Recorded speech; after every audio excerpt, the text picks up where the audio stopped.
Hello, good morning. Out here in the garden again, and it's a Sunday morning here in Grimsby. We're at the Oasis Garden on Your Place. If you don't know where we are, go and have a look on our website. Just put in Your Place Grimsby and you can find out all about us and where we are and all sorts of things. Nice little film on there as well, showing exactly what we do. Anyway, one of my jobs today is cutting the grass, but it's a bit too early. It's only about 9:30, and I think a lot of people will be asleep still at this time. Anyway, I just thought I'd show you this look. So this is one of the beds. This is a bed, a tiny little triangle bed near to the cabin door.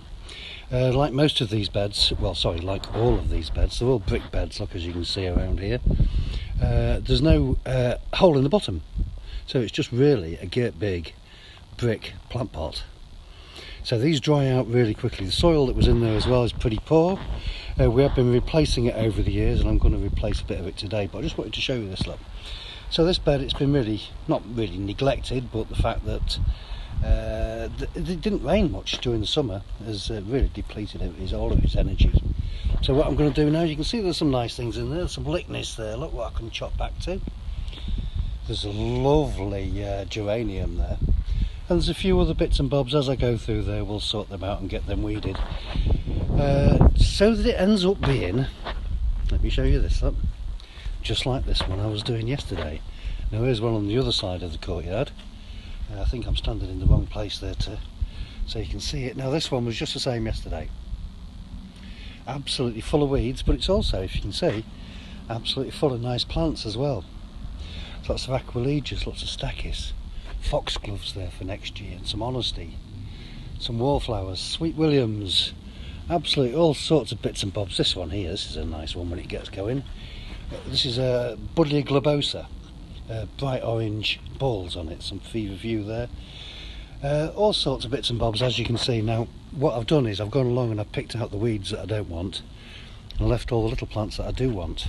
But you know, over the last few days we've had a lot of rain, but if you was to look at this, you can see that is already bone dry on the surface.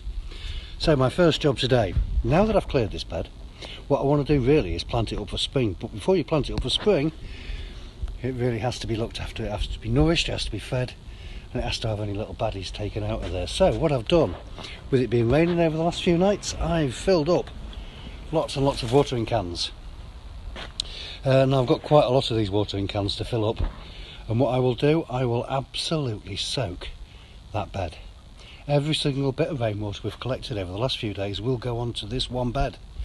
So it will end up being absolutely sodden at the bottom, but that's what we want, because I can then put on the top lots of this. Now this is our homemade compost. Absolutely gorgeous stuff. A few little weed seedlings in there coming up, but there's weed seedlings in the ground anyway in there, so that won't make much difference. But what it will do, if I soak the ground first and then I put this muck on the top, will act very much like an eiderdown. It will stop the soil from drying out underneath. It will keep it nice and warm during the winter, and it will encourage all the worms to come up to the surface to drag it all down. We can then plant in it once we've got this muck on there, knowing that it's damp underneath. And no matter what the winter throws at us, we'll be ready for spring when it comes along in not too many months. Anyway, from me here in the garden, I hope you'll have a lovely day. Get out and get some fresh air, enjoy some of this sunshine while it lasts. Bye. Oh, just let me show you this one thing, look. Just as I was spinning around there, I just noticed that. Yeah, let me turn around, look, and show you that. I did this yesterday as well. If I stand back, you might be able to see it. This is the passion flower that we had up there. Now it was, as you remember, going all the way along the fence that way, but I've cut it into a neat block. It can then go wild again in future years. If I'd left it, it would have just gone completely wild, and it would have ended up covering this fence and the spikes above. So at least it's going to be nice and safe now, and colourful in future years, and easier to control.